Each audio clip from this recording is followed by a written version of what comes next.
Интернет-угрозы классифицируются на контентные и коммуникационные риски, а также на риски, связанные с электронной безопасностью. Контентные риски. Контентные риски связаны с потреблением информации, которая публикуется в интернете и включает в себя незаконный и не предназначенный для детей контент. Неподобающий контент. Неподобающий контент включает в себя материалы, содержащие насилие, эротику и порнографию, нецензурную лексику, информацию, разжигающую расовую ненависть, пропаганду анорексии и булимии, суицида, азартных игр и наркотических веществ.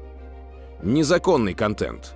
Незаконный контент включает в себя материалы, содержащие материалы сексуального характера с участием детей и подростков, порнографический контент, описание насилия, в том числе сексуального, экстремизм и разжигание расовой ненависти,